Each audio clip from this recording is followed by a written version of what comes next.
She had expected polite indifference. What she had not expected was to be stopped with the ease of a hinged palm closing across a membership card. The marble at the Hampton Hills reception gleamed like a promise, veined white underfoot, polished to reflect chandelier light that hung like captive stars. Men in navy blazers drifted through the lobby with the casual assurance of possession. A painting of a sailboat loomed over the front desk, its horizon the color of proprietary calm.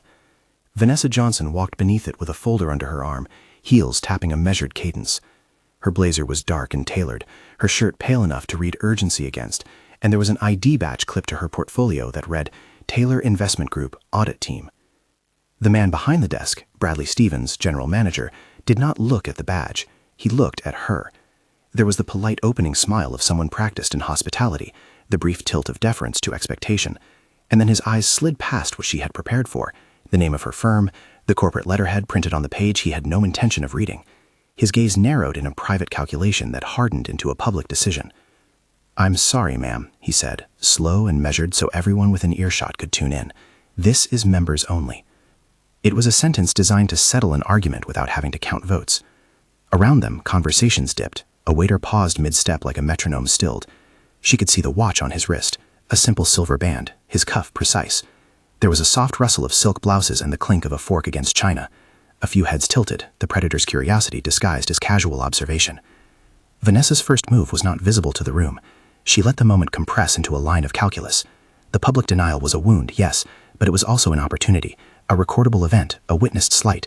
If she reacted loudly, the story would be about rage and spectacle. If she strained to be small, the lesson would be internalized and forgotten. Instead, she chose neutral gravity, a small, even smile, a calm voice. "For clarity," she said, "I'm here on official business for Taylor Investment Group. I have an appointment to inspect the member facilities as part of a post-acquisition operational review." Bradley's smile did not crack. "We don't accept outside audits without prior clearance," he replied. His words were soft as velvet and as firm as a lock. "Members only. If you'll hold one moment." She extended a hand toward the front desk, toward the business card that sat in her portfolio, not because she needed to present it, she didn't, but because the motion itself would be read. She wanted everyone to see the professional calm of an auditor, and not the private tremor of someone who, moments before, had been denied the simple dignity of a seat. A woman at a nearby table, an older member with a pearl necklace, pursed her lips. A man in a golf sweater shielded his wife's eyes with a look that said he was dealing with an awkwardness he'd prefer to laugh off. Bradley's assistant, a younger man with an easy smile, kept his eyes politely downcast. He sided, by the geometry of the moment, with the manager. That small alliance, 2 staff to 1 visitor, was part of the choreography of exclusion. From the corner of her eye, Vanessa recognized James Foster, the food and beverage director, stepping back behind a column. He was a man who kept his hands occupied and his expression light, but even from that distance she could tell discomfort. He glanced at Bradley, then at her, and his jaw worked once, a quiet disagreement. She made a mental note of it. "You can wait in the foyer," Bradley offered. "We have a nice lounge." She did not allow the sentence to finish before cutting in. "No, thank you. I will return to my vehicle. I'll call my husband and have him contact you directly." The words landed differently than she intended. There was an edge in the mention of marriage, and then the mention of the investment group as if it were a matter of personal status rather than corporate function. People like to place things into neat boxes. To some in the room, the image rearranged. A black woman speaking of her husband and a corporation. That threw off the comfortable script. So Bradley, perhaps wanting to reclaim his script, offered a polished smile and repeated the line, "Members only," as if that were the last word on the subject. Vanessa turned from the desk. Her heels clicked across the marble again, the sound smaller now, and she moved toward the door with the quiet of someone who had rehearsed a different ending. The public humiliation, the gentle, precise erasure, was an act in a larger theater of entitlement. It would have been easy to storm back, let the saliva of anger break the facade, but she did not do easy when strategy mattered. Outside, she sat in her car and let the cool air of the AC wash over her. The engine whispered. She took out her phone and dialed William Taylor. He answered after 2 rings. His voice was practiced in calmness too, not surprised, not protective as a reflex. William had the perspective of an investor and a partner. He did not wish to solve by heat, but he also understood that in places like Hampton Hills, reputations and policies moved in clusters. "Tell me," he said. She told him, not in the rush of indignation the scene deserved, but with the kind of detailed economy that made the problem useful. She described Bradley's words, the way the room had closed in around her, the pearl necklace, the watch, the slight of James Foster. She kept her tone even because tone could be evidence. It signaled control. As she spoke, her mind composed an architecture, documentation, witness accounts, authorization. An audit could not be delivered through emotion. It required papers, formal notices, access rights. If she could convert the incident into a paper trail, timestamps, email headers, security logs, a recorded witness statement, then it would be hard for the club to describe the encounter away as a mere misapprehension. William listened and then asked a single question that cut to the point. Do you want this handled quietly, or do you want a full audit? She held the silence for a beat, considering the costs. An audit would rip open the clubhouse's upholstery of assumed civility and might unsettle long-standing members. Handling it quietly might preserve reputations, but would leave the pattern intact. Her instinct for systemic change aligned with neither indulgence nor spectacle, but with transformation. Full audit, she said finally. I want access, and I want the right to review membership files, staff notes, and guest logs. I don't want to be identified as family. I want it to be a formal request from Taylor Investment Group. There was a pause on the line, short and businesslike. William's reply was immediate. I'll send an authorization. It will be from our corporate address. It will list you as audit lead. It will not reference our family tie. I'll copy legal. They'll have to comply. She could hear the quiet hum of the world on his side, his own office perhaps, the chair behind him. He did what investors do in a crisis. He converted emotion into motion. It was a small act, executed correctly, that could force the institution into compliance. It would start the clock. Do not make it personal in the notice, Vanessa said, after taking in the shape of the plan. We document the behavior, not the man. He agreed. On my way, he said. They ended the call. In the quiet of the car, she let herself breathe and then straighten. The humiliation had been a tilt. Now she would turn it into leverage. Dignity, she had learned, was a practice as much as a feeling. When stakes were high, composure became strategy. 5 minutes later, her phone buzzed with an email, corporate head letter, crisp and official. It authorized Vanessa Johnson to perform a compliance audit of Hampton Hills Country Club on behalf of Taylor Investment Group. It was dated, signed by William in his capacity as the new majority stakeholder, and it copied a legal counsel whose name she didn't need to know to understand the effect. The message was transactional, but its circulation would be consequential. She drove back to the curb and waited. The email would create a paper trail. The moment it was produced, the club could not genuinely claim ignorance of her status without risking internal contradictions. That was the simple arithmetic of institutions. Written authority placed pressure on customary practice. When she crossed the threshold again the second time, the room registered her with a different vocabulary. Someone at one of the dining tables murmured, Taylor Investment Group, and then several conversations shifted register. Bradley stood behind the desk, but his posture had thinned like paint in the sun. He offered a serviceable smile that seemed to waver at its edges. James Foster, who had been framed against the column, looked away and then toward her with the unevenness of a person who had been forced into complicity. Ms. Johnson, Bradley said, attempting moderation, we received authorization. She handed her portfolio across the front desk and let the badge show, the company logo facing up. The badge became a small, quiet proof. I'll be conducting a facilities and membership process review, she said. I'd like to begin with the membership office and then meet with your operations team. Bradley's eyes flickered to the right. The assistant nodded, suddenly clued to new navigation. The manager cleared his throat. We can offer a conference room, he said. Let me alert the director. As they moved through the hallway, the club's aesthetic read like a memory. Thick wood paneling, brass fixtures whose shine had been paid for by legacy dues. The dining room opened up on a recoil of white tablecloths and empty chairs, a scene that hid as much as it showed. The sound of their footsteps on the corridor was cushioned by runner carpets that swallowed noise like an institution swallowing its past. Vanessa had rehearsed the list. Her questions would be plain and exact. Membership application procedures, guest logs, names of those involved in recruitment, criteria used during interviews and screenings, and documentation of any rejection notes. She would ask for spreadsheets, membership acceptance rates, rejection reasons coded, security footage, and handwritten staff directives. She would also request access to staff correspondence and the list of members who had filed complaints or received invitations. None of these requests were theatrics. They were clinical tools to reveal whether one incident was a fluke or a symptom. Inside the conference room, they seated her near a window that looked out onto the practice greens. The sunlight cut across her table, dividing the room into bright certainty and shade. Bradley sat across from her, his hands folded on a leather pad. The assistant hovered near the door. The club's director of operations, Thomas Blackwell, entered moments later, his expression professionally blank. He had been with Hampton Hills long enough to know the archive of expectation. He wore it on his face as if it were a thin veil. He greeted her with a handshake that was correct but without warmth. "I understand you'll be reviewing our procedures," Thomas said. "That's correct," Vanessa replied.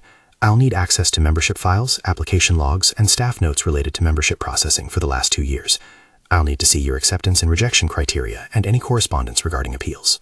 I'll also request any training materials provided to front desk staff concerning guest admissions. The list was methodical. She wrote notes on a legal pad, not because the pad mattered, but because the action of writing signaled an archival intent. She was creating a rhythm of record that would be mirrored in their compliance documents. "That's a broad request," Thomas observed. "We have privacy obligations." "We'll work within them," she cut in, voice steady. "The authorization from Taylor Investment Group grants me access for compliance review. Legal is on copy." He sat back, folding his arms in a stance that suggested policy rather than principle. "We'll need to coordinate with our counsel." "Fine," she said, "but I do expect initial document access today. We can arrange secure transfer or on-site review. I'll start with the membership database." Behind her, through the conference room window, a groundskeeper bent to tend to the greens. The neat rows of grass looked in that moment like lines on a ledger, ordered, maintained, constrained. The club, for decades, had been kept tidy in appearance. The maintenance of that appearance was a kind of governance that had been mistaken for moral rightness. Bradley left to fetch files. Thomas stayed. The assistant closed the door and produced a stack of manila envelopes that had been gathered hurriedly. James Foster returned with tentative steps and placed them on the table. He did not meet her eyes. His hands trembled with the weight of paper and conscience. "What are these?" Vanessa asked. "Membership packets," James said. He spoke quietly, as if the files themselves required a hush. She opened an envelope and scanned the first page. Names, dates, rejection codes scrawled in a single-word shorthand. Unfit, incomplete, not aligned. The language was bureaucratic and unkind, the kind of wording designed to avoid stating what the decision truly meant. On one application, the handwriting of a staff member read in compressed cursive, "Prefer traditional profile." Another had a short note, "Call back if more referrals." Her eyes traveled down a list of rejection reasons that hinted at subjective metrics, vague references to club fit and social suitability that could be wielded like razors when the underlying data aimed to cut a certain way. Vanessa's legal mind began to map the story the documents might tell. An audit was not an act of vengeance. It was a method of translation, turning a culture's assumptions into readable data that could be analyzed. She asked for a spreadsheet. Someone rustled a laptop and sent an initial file to her email. On her screen, columns populated the room with numbers. Application dates, zip codes, last names, outcomes. There were rows upon rows, neat as any ledgers. She sorted the data in her head and then on the laptop, filtering by outcome and then by surname origin, by neighborhood, and by referring member. Patterns snaked out of the table like roots, clusters of rejected applicants from certain neighborhoods, disproportionate declines where names suggested non-European origin, rounds of rejections that coincided with specific recruiting seasons. There were spike points at the moments when the club's social calendar was thickest, and the club appeared to favor applicants whose references overlapped with existing membership circles. "This is preliminary," Vanessa cautioned, as figures solidified into an outline. "But the trend here may suggest something more than random." "It's coincidence," Thomas cut in, too quickly. "Our criteria are applied universally.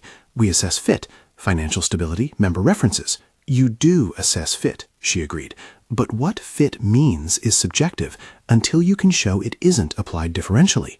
Her voice carried no accusation, only the precision of someone who knew how to frame a question so the answer could not be evasive. In the corner of the room, James fidgeted. His lips moved like someone trying to pry open a closed hinge. He had been the bearer of those membership packets. He had seen the notes. There was a moment, the length of a held breath, where the choice to speak became a pivot. "There are memos," he muttered, glancing at Thomas, "from a few years back, training notes. They mention preference for certain networks. It was frame guidance, not direct orders, but—" "Bring them," Vanessa said quietly. "Any internal memos, even informal notes, handwritten directives, staff meeting minutes. If there are scripts used at the front desk, I'll need those." James swallowed and nodded. In that submission there was not a betrayal, but an easing of responsibility. He, unlike Bradley, seemed to carry the weight of discomfort rather than the ease of refusal. The club was a machine with parts that could grind without any one component ever asking if the grain was in the gears. They gathered more files. Emails surfaced with subject lines dull as office routine. member screening, guest admission protocol. One captured line, informal and jotted, read in part, maintain club culture, keep to quality of referrals. Another email from a staff trainer suggested ways to avoid awkward encounters by politely redirecting non-members toward lounge spaces. The language betrayed a kind of deliberate ambiguity, phrases that allow those who wanted to exclude to cite policy, while shielding the institution from the charge of explicit discrimination. Vanessa copied, downloaded, opened, and annotated. Her pen circled phrases. She made margin notes, dates, occurrences, witness names. The act of annotation was an act of translation, converting anecdote into evidence. At one point the door opened and Thomas stood there with a freshly printed list. He pushed it across the table. "These are member referrals for the past 3 cycles," he offered. They were names arranged as a roster, a social map. A pattern brightened on the paper like a watermark, recurring circles of referral where the membership network nested within itself, excluding those outside by design rather than by accident.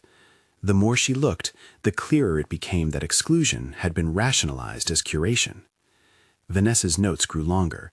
She started a separate file that would become the backbone of an inquiry. Timeline of events, initial incident with timestamps from her phone, witness list, and preliminary statistical observations. Each entry was a careful step toward an argument she would frame when the moment demanded, that this denial was not a single act of incivility, but a feature of a system. She requested security footage for the front desk from the time of the incident. Bradley hesitated. "We don't habitually release footage without counsel," he said. On the surface, it was a practical reply.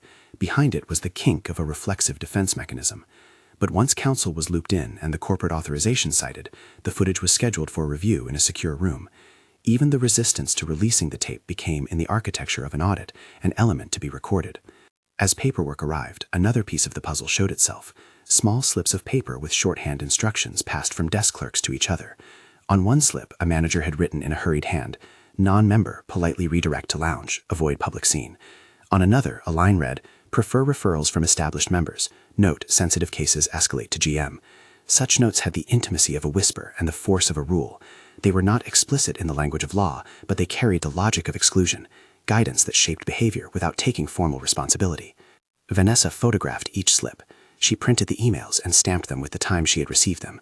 She requested interviews with staff members who had processed applications and asked that their statements be given in writing. She scheduled a time to speak with James in more depth. She made a list of those to be preserved as part of the record: the front desk, the membership committee minutes, the training manual, the memos, and the security footage. When she stood to leave the room for a moment to make a call, the sunlight slanted a line across the floor that cut the stack of files into shadow and light. The files lay like a small, accumulating constellation. The work would be methodical, tedious, precise, and it would, she knew, unsettle men like Bradley. She had no desire to ruin individuals gratuitously. Her aim was to make the institution answerable. Back in the lobby, as she passed the reception desk, a woman approached with an envelope and a tentative smile. "Miss Johnson?" the woman asked. "I'm Lydia Reynolds, Member Services. I saw what happened earlier. I wanted to apologize for the way things were handled." Vanessa took the envelope. Inside was a handwritten note. "We'd like to invite you to address the membership." The handwriting had the ink smudged in a way that suggested haste and regret. "Thank you," Vanessa said. She folded the note and placed it into her portfolio. Small offerings of contrition mattered because they made the institution appear to correct itself without structural change. They could be, in the wrong hands, a way to avoid accountability. She slipped out to the parking lot and called William again. He met her in his car, just outside the clubhouse. He had been briefed and had the demeanor of a man who had shifted from the passive role of investor to the active role of steward. "We move carefully," he advised. "We don't need to make enemies, we need to make changes." She considered the words and thought of the history stacked in the club's paneled walls. Change required pressure, but pressure had to be applied with the instruments of governance: audits, evidence, counsel. They agreed to proceed on a timeline.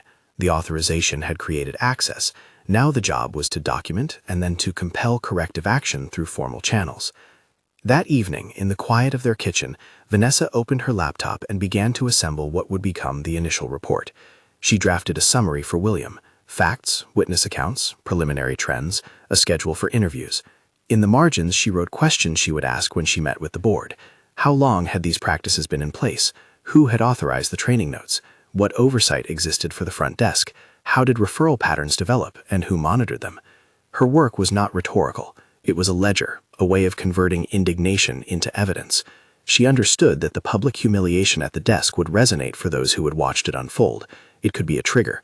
But without the supporting documents, without the spreadsheets and memos and witness statements, the story could be reduced to he said, she said. Her role would be to make the story undeniable. She slept that night with the files open on her desktop. Her dreams were orderly, which suited her. In the morning, she returned to Hampton Hills with an expanded team, a junior analyst from Taylor Investment Group who could run deeper data queries, and an outside consultant familiar with membership organizations. They arrived together, a small coalition in neutral attire. Bradley greeted them at the door with the professional mask intact, but there was a tautness around the eyes now. Word had moved. Members were talking. The chandelier lights shone with the same polished fluorescence, but the room had subtly reconfigured. Where once the club had been only a place to belong, it now existed as a site under review. They moved into the secure review room, where footage and files were held. Vanessa watched the front desk security clip, her own arrival, the conversation frozen into pixels, a record that made denial visible. She rewound and watched Bradley's demeanors, the precise cadence in his voice, the little gestures that accompanied the message of exclusion. It was not a dramatic shouting match, it was a practice of small refusals, layered and repeated. As the day yielded material, another figure emerged as quietly consequential, Patricia Alvarez, a newly appointed board member who had been vocal about inclusion since the acquisition. She requested to be briefed. Her presence signaled that board-level attention had migrated from posture to purpose. The board, where for years tradition had been a protective economy, was beginning to be forced to listen. Vanessa prepared a memo for the board that evening, summarizing the preliminary findings, an incident of public denial, internal notes suggesting preferential referral practices, and an initial pattern in membership acceptance that pointed to disproportionate exclusion. She was careful to frame conclusions as preliminary and subject to verification, because that accuracy would strengthen, not weaken, their position. When the memo went out, the last action of the day came as an unexpected message. William called and said he would attend the next board meeting. He suggested that perhaps he would make a statement acknowledging what had happened and calling for an internal investigation. Vanessa appreciated the support, but she was mindful that visibility could inflame or it could catalyze. Her role remained to convert the public sting into a procedural correction. 2 days before the scheduled board meeting, an email arrived from the club's council requesting a list of documents and offering to coordinate interviews. The language was careful, the council's tone was professional. That too was a sign that the club recognized the seriousness of the situation, recognition that was both an admission of risk and an opportunity to manage exposure. She organized the materials into a binded package: incident timeline, witness contact list, copies of memos and training notes, statistics highlighting rejection patterns, and security footage timestamps. Each piece was not merely data, but a step in a narrative that would show how a single refusal at a front desk could be connected to institutional practice. On a late afternoon, as the sun slanted low through the floor-to-ceiling windows, Vanessa received a text from James Foster. It was a short note. "I'm ready to speak. I want to get it right." She replied with 2 words, "Thank you. When?" The timing of the meeting was set. In the quiet space between schedules, as the clubhouse prepared for its regular evening service of dinners and small talk, Vanessa plotted the question she would ask James. She planned to be gentle and exact. He would not be the crux of the matter, he would be a piece of evidence, but his testimony might be the human hinge that swung the room from defensiveness to recognition. As dusk fell, she allowed herself a moment of reflection. The refusal at the desk had been immediate and humiliating, but it had also produced a visible bruise she could now examine. Once brutality is recorded, it becomes accountable. Once patterns are discerned, the system has to answer. The next morning, before anyone else had arrived at the club, himself with a different weight. His smile was measured, but the lines around his mouth had deepened. He acknowledged her with a brief nod. No one in the room seemed unaware that something had shifted, an invisible ledger being balanced. Vanessa had the list of items she still needed: the full membership database for a complete statistical analysis, transcribed interviews with front desk staff, access to committee minutes for the last 5 years, and the identity of the staff trainer who had disseminated the club culture notes. She understood that proving systemic bias required both qualitative testimony and quantitative corroboration. On the conference room table lay a new envelope. Inside were handwritten notes from a staff training session, dated, messy, and very human. They read like guidance offered in good faith by someone who thought they were preserving standards, not marginalizing outsiders. In those meandering sentences, she could see how prejudice often began, not with malice, but with unexamined preference presented as policy. She arranged the materials into a file titled Initial Findings, and when she finished, she placed it in the center of the table. It was not yet a full argument, it was the scaffolding of one. Evidence would refine into conclusion over time. As staff began to trickle in, the atmosphere alternated between normalcy and the charged silence that follows when a clock is wound too tight. A member walked past and stopped at the entrance, eyes flicking to the conference room window as if trying to read the mood in the class. A young server placed a tray on a side table, aware perhaps that the club's equilibrium had been disturbed. Vanessa felt the pressure ease and tighten in waves. She was calm because she had method. She felt urgency because she knew the system that had produced one denial could produce many others. She set her pen down and prepared to start interviews. James would be the first. His testimony could be the beginning of a chain. The work ahead would be detail-oriented and relentless. It would require listening to stories, matching them against records, and then fashioning a narrative that was not merely accusatory, but constructive, one that allowed the institution to see itself and, eventually, to change. She opened the door to the interview room, where James waited, hands folded in his lap, and there was a kind of fragile truce in the air. He looked up as she entered, and without another preamble, began to speak. His voice was low, careful, and after the first sentences, it gained confidence. He described a culture of small deflections, of suggestions that certain names be screened more closely, of training that taught staff how to avoid difficult conversations. Vanessa listened. She typed as he spoke, marking timestamps and noting phrases that would later map on to the memos and emails. Each concordance, where his memory matched the writing, made the case thicker. It was not an accusation leveled at an individual so much as a threat connecting choices into a fabric. Halfway through, James reached into his pocket and placed a folded sheet of paper on the table. It had no signature, but the handwriting matched the slips they had found earlier. "I kept this," he said. "I wasn't sure why, but I kept it." "Why did you keep it?" Vanessa asked. "Because I felt it was wrong," he said simply, "and because I thought someone would need to see it." She folded the paper into evidence, not with triumph but with respect. The work of change often required courage from those who had the least power. They would direct her next steps, interviews, council sessions, a plan to present the initial report to the board. But as she left the room, a feeling accompanied her, both weight and possibility.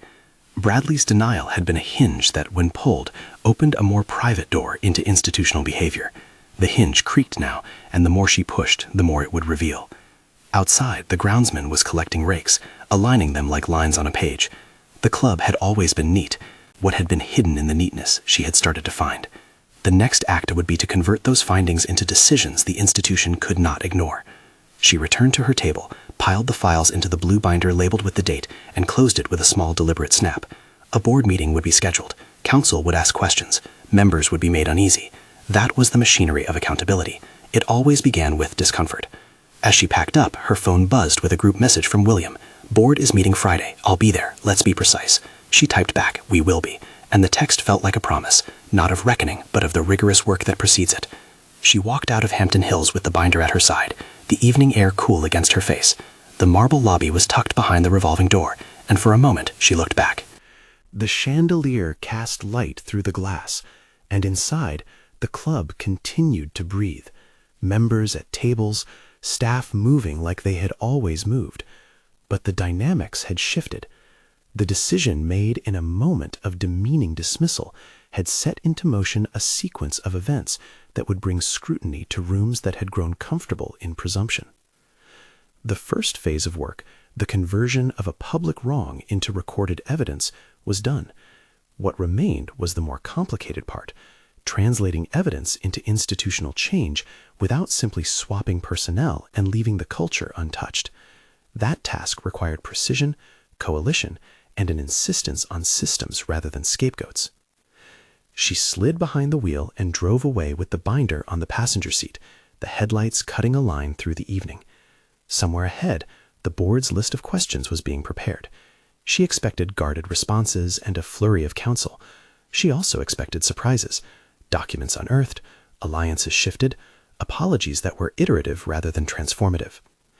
When she reached home, the binder sat on the kitchen island like an artifact of intention. She poured herself a cup of coffee and reviewed her notes a final time. The story had started with a denial that was, on the surface, a small act, but it had the architecture of exclusion behind it. That architecture, once revealed, demanded answers. A week later, as letters were exchanged and interviews scheduled, the club's president sent a short message to the membership notifying them of an operational review at the request of the new ownership. The phrasing was careful, the admission was limited, yet the notice itself was a concession. The club would be looked at, its methods and metrics made legible. People would call it many things: an overreaction, a necessary correction, a political tussle. But for Vanessa, it was another step in a long process. Evidence had begun to speak. The rest would require patience and relentless attention to detail, cross-referencing dates, preserving paper trails, and converting witness phrases into corroborated statements. She placed the binder on the kitchen table, and for the first time since the denial, allowed a small relief.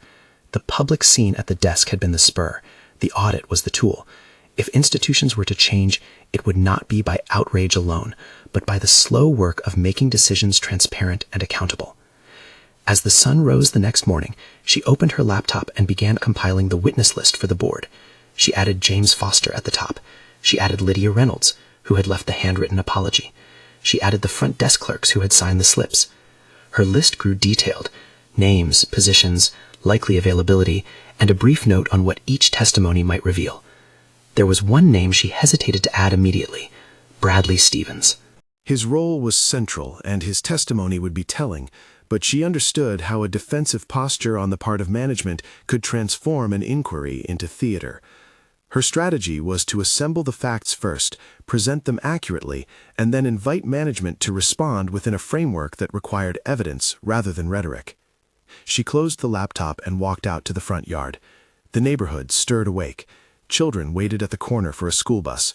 A man walked his dog. The world contained small, ordinary routines that felt both fragile and necessary. This was the quiet against which institutions made their choices. Vanessa smoothed the edge of the binder with a thumb. There was much to do: more interviews, deeper statistical analysis, legal coordination.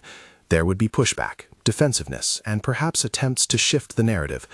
But there would also be possibilities: internal reform, training rewrites, the possibility of reshaped culture that made the next denial less likely. She had started with a refusal at a front desk. She would not end with it. The work ahead would test patience and demand exactness. She felt ready. Outside her window, the afternoon light turned the leaves into pages.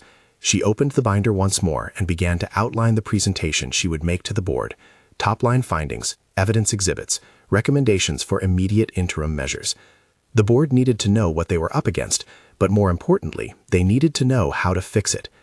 As the day leaned into evening and the kitchen light warmed the room, a single entry on her phone blinked: a calendar invite from William for the board meeting. She accepted. The hinge had been pulled. The next motion, the public airing at the boardroom, was about to begin. The boardroom smelled faintly of lemon polish and old paper. When Vanessa stepped into it that Friday, the air felt like it had been waiting for a verdict it did not yet understand. Members had been summoned. Counsel had vetted language. The room itself, long oak table, green-shaded lamps, read like an institution in miniature, deference arranged into furniture. William sat at one end, his presence calm but unmistakable. Patricia Alvarez took a place near the center, her posture attentive as a person who had practiced insisting on uncomfortable truths. Around them were faces that had once been accustomed to managing leisure. Now they looked like people who would have to manage consequences. Vanessa did not begin with drama. She had prepared an opening statement that was short, factual, and framed by the architecture of evidence. She set a laptop on the table and projected a single slide: incident summary, evidence exhibits, requested remedial actions. The slide was not a spectacle, it was an address. She spoke plainly. On March 3rd, at approximately 12:07 p.m., Miss Vanessa Johnson, authorized as an audit lead by Taylor Investment Group, was denied access to the public dining area by Mr. Bradley Stevens, acting general manager. The denial was recorded on our security footage and witnessed by several members. Subsequent document review revealed internal training notes, staff slips, and membership processing records that, taken together, suggest consistent differential treatment in admissions decisions. We are presenting the materials so the board can assess whether current practices align with the club's bylaws and with broader organizational standards. She let the sentence sit. In the quiet that followed, a murmur of rustling papers rose like wind across reeds. That was the moment systems ordinarily tried to deflect, the pause in which people could opt for denial or for attention. She walked them through the exhibits with a steady, economical cadence. The footage was first. It showed the lobby again, Bradley's measured smile, the quiet articulations of refusal. The room watched itself in pixels, and the act repeated had its force restored by documentation. The denial was no longer a single sting, but a serial action replayed to an audience of decision-makers. Vanessa did not linger on the humiliating details. She pointed to the tape's timestamps and moved on. Next, she displayed the training notes, the handwritten slips about polite redirection, the memos advising staff to preserve club culture, and the old email templates that counseled front desk staff to minimize awkward encounters. Then came the spreadsheets. She showed filtered charts that compared acceptance rates across surname clusters and referring networks. The visual made the pattern blunt. Clusters of rejections aligned with neighborhood zip codes and referral circles, while acceptance tracked tightly within established social networks. Vanessa labeled nothing more than the evidence itself and the question it posed. How did fit become a proxy for exclusion? James Foster's testimony was a hinge in the presentation. She read portions of his statement aloud, words he had given willingly, verified, and dated. James had described instructions delivered informally, sometimes as advice, sometimes as culture talk. The board listened as Vanessa matched his recollection with the slips and memos he had brought forward. Where narratives aligned with writing, the case thickened. There were objections. One board member, an old man who had been a fixture at Saturday brunches for decades, asked about intent. "Are you asserting malicious purpose?" he said. Vanessa answered without accusation. "I am showing that practices produce discriminatory outcomes regardless of declared intent. The law and the board's obligations require us to examine both policy and consequence." Thomas Blackwell sat with his hands folded, his expression disciplined. When it was his turn to speak, he emphasized policy and nuance, privacy rules, the club's interest in member cohesion, the difficulty in adjudicating subjective criteria. Vanessa expected this. She did not rebut with moral invective. She responded with method. "Subjectivity requires constraint," she said. "If fit is the metric, then controls must exist to ensure it is not a conduit for exclusion. My review found too little documentation validating decisions, and too much language that served as cover for discretion." William rose to speak before the room could recoil into procedural defenses. He kept his remarks brief but unequivocal. "Hampton Hills is part of a larger portfolio that Taylor Investment Group now stewardships," he said.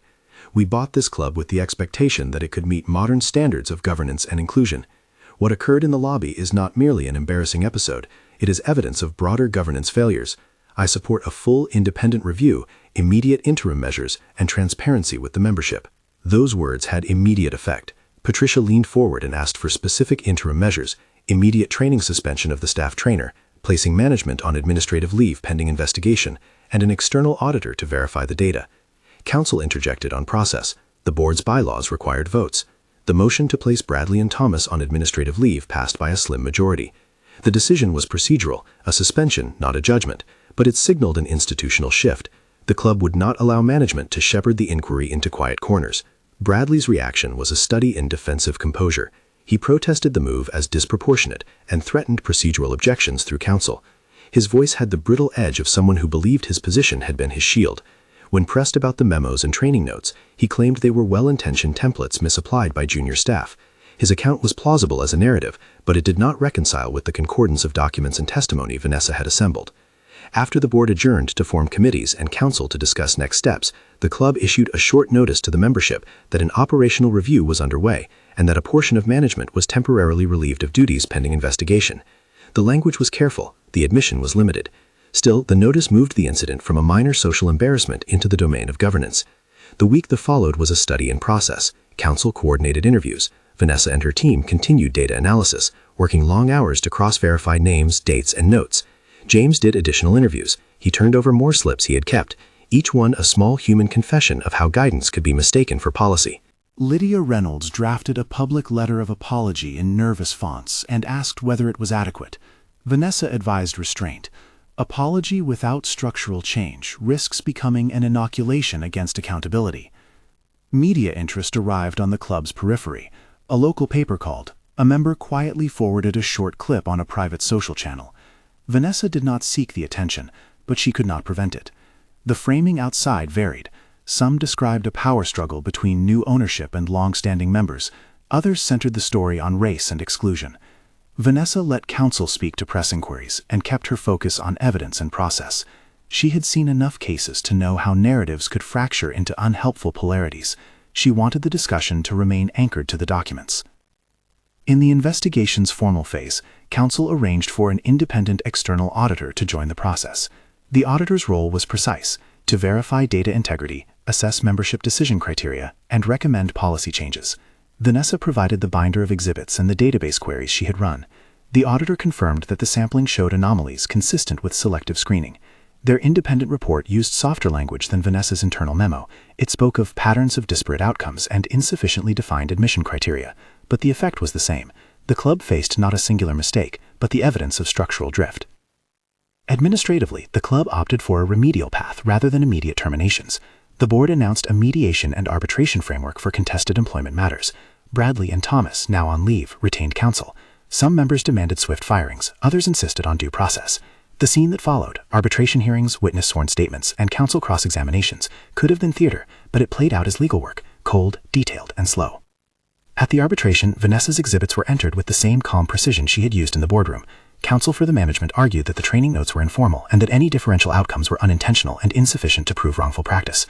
Vanessa's role in the hearing was not to condemn men, but to illuminate systems. She testified to the steps she had taken: the authorization email, the file preservation, the interviews, and the data queries. She framed the narrative as methodical work anchored in dates and documents. Cross-examination sought to undermine James's recollection and to suggest that memos were ambiguous. Counsel attempted to parse the language. Was club culture a neutral aspiration or a coded exclusion? Vanessa emphasized evidence concordance. Where James's recollection matched a slip, where an email echoed a directive, the matter moved beyond semantics into practice. The arbitrator noted the consistency of testimony with the documentary record. When the arbitration panel issued its ruling, it found insufficient basis to uphold a wrongful termination claim on the part of the administration, but was explicit that the club's policies and training required overhaul. The decision placed the emphasis on institutional remediation rather than individual retribution. Bradley and Thomas remained, in the panel's wording, subject to managerial accountability processes. The board, under public eyes and counsel's guidance, initiated a corrective plan, formal rewriting of admission policies, mandatory retraining designed and delivered by external D&I specialists, and the creation of an oversight committee that included members, staff, and independent experts. The fallout produced a particular kind of industry attention. Corporate partners, the banks that managed member accounts, the vendors who provided catering, asked for assurances. A small network of country clubs in the region reached out to Taylor Investment Group, requesting informal audits.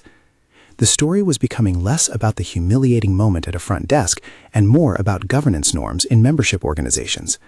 Vendors and insurers began asking clubs they worked with whether they had completed inclusion audits. What had started as a single act shifted into a conversation about risk management, reputational stability, and the economics of exclusivity. Vanessa and William decided to harness the momentum toward structural work, not symbolic gestures. They announced a pilot certification, an inclusive excellence standard for private clubs and membership organizations. The certification required transparent admissions criteria, audited referrals, documented appeals processes, regular staff training developed by external consultants, and public reporting on membership composition, safeguarded for privacy but aggregated for accountability. The program's language was intentionally collaborative. It offered a pathway for clubs to demonstrate commitment rather than simply calling out transgressors. Patricia Alvarez joined the effort as an advisor on the certification board. She had the network and the temperament to make the program credible. Vanessa contributed the design principle: evidence first, remediation next, and public transparency as a long-term lever. The certification was not a punitive instrument. It was a governance tool aimed at aligning tradition-rich institutions with modern expectations of equity and inclusion. Early adopters were cautious. Some clubs signed on to pilot the certification for fear of reputational vulnerability, others for reasons of genuine curiosity. Hampton Hills itself agreed to be a pilot site under strict conditions. External auditors would confirm baseline metrics, leadership would commit to an annual review, and new admissions would be overseen by a committee with rotating membership that included non-traditional voices. The point was not to erase history, but to build mechanisms that made history less decisive in future choices. The months that followed were iterative and mundane in ways that mattered. Training workshops were rewritten, with front desk scripts reframed not to avoid awkwardness, but to invite clarity. Membership application forms were standardized, and rejection reason codes were retired in favor of documented evaluation rubrics. Referral systems were restructured so that recommendations could not override documented qualifications. An ombuds role was created for members and applicants to lodge concerns and receive independent review. Small procedural changes, time-stamped emails, anonymized preliminary reviews, joint sign-offs, began to alter the mechanics of how people were admitted. Change, as Vanessa had expected, did not come cleanly. There were members who felt defensive, claiming the club's character was being altered. There were managers who bristled at the loss of discretionary authority. But there were also quiet victories. A young couple with a non-traditional last name finally received an invitation, and a server who had felt complicit in redirections told Vanessa that it felt different now to offer membership materials with an open face. The math of culture is slow. The meaning of policy is realized in small decisions over time. 6 months after the initial incident, the club released its first aggregated report under the certification pilot. The numbers were not perfect. No good audit ever promises perfection, but they were candid. Acceptance rates for applicants from neighborhoods previously underrepresented had increased. The distribution of referrals had broadened. Appeals had resulted in a modest but measurable number of reversals where due process found past mistakes. The report included staff feedback on training changes and a public timeline of policy revisions. For critics, the report was an ad hoc admission. For others, it was a signal that the club was trying to be held to account. The certification program, too, found its audience. A handful of clubs in the region had signed on, and a consortium of industry vendors began to recommend certification as a best practice. The dialogue shifted from a purely moral critique to a conversation about governance and sustainability. Clubs that could show they had robust admissions processes were more attractive to corporate partners and to younger members increasingly sensitive to inclusion. Market incentives and moral imperatives sometimes moved in parallel. Vanessa continued to balance the work between legal precision and cultural imagination. She sat on panels, sometimes reluctantly, explaining the mechanics of audits without grandstanding. She insisted at every public appearance that the goal was systemic improvement, not personal destruction. Accountability is not vengeance, she told one conference. It's stewardship. Her phrase became a small lodestar: reform as stewardship of shared spaces. There were personal consequences for the individuals involved. Bradley's career at Hampton Hills ended in negotiation. He accepted a severance that included a non-disparagement clause and a statement emphasizing the club's desire to move forward. Thomas transitioned laterally for a time and then left the organization. The arbitration's practical effect was messy and human. It did not vindicate all parties, nor did it neatly assign villainy. It revealed how institutional mechanisms can produce harm even without malicious intent, and how remedy requires both policy rework and human accountability. One quiet but meaningful measure of change was James Foster's career arc. He stayed on staff and became an internal advocate for practical reform, helping to rewrite front desk protocols and training new staff with a frankness born of experience. In staff meetings, he spoke about complicity and courage with a tone that made it hard to retreat into easy denial. His example showed that institutions sometimes need sympathetic insiders to admit errors and help correct them. A year after the denial that had started it all, Hampton Hills looked different in small ways that mattered.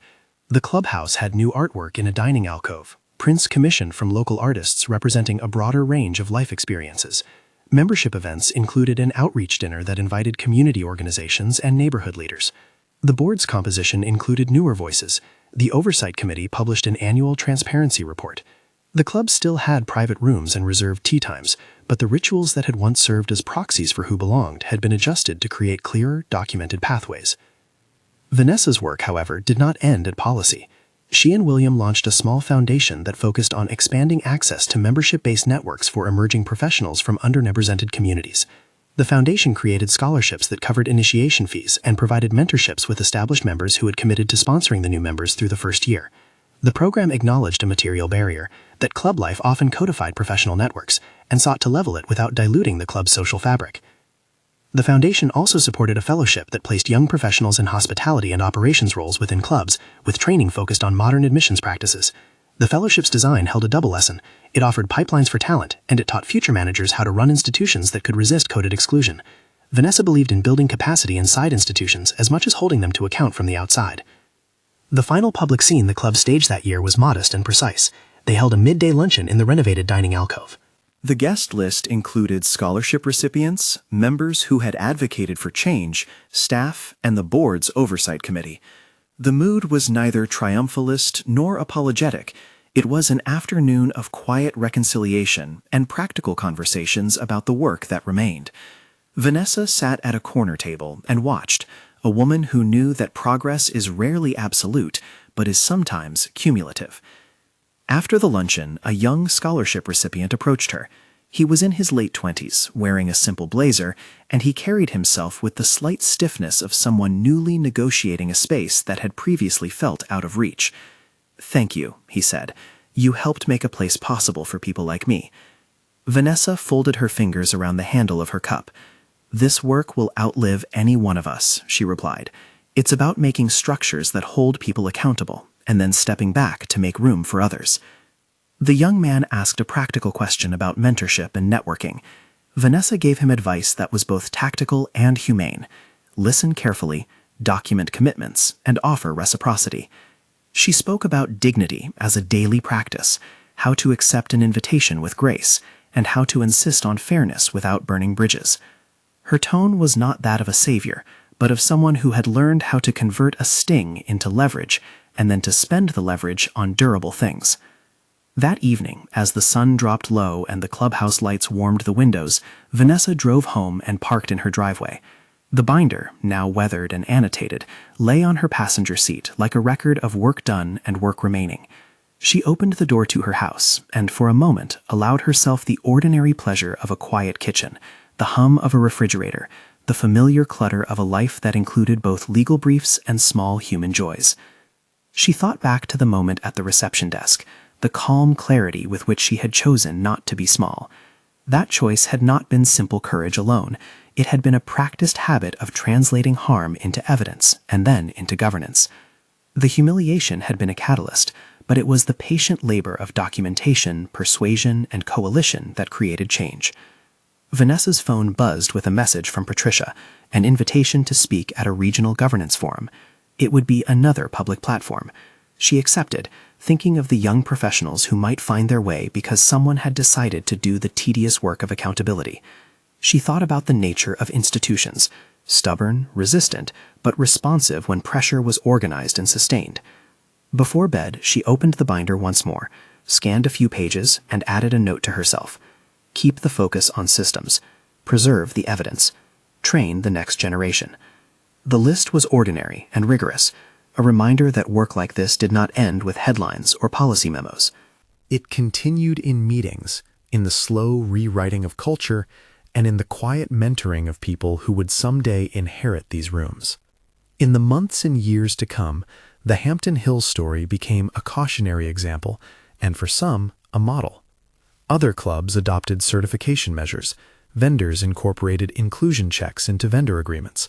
A modest industry conversation shifted towards measurable accountability. The change was not universal. Some institutions did not change, and some people resisted. But the arc was not static. Policy created space for practice, and practice created openings for new norms.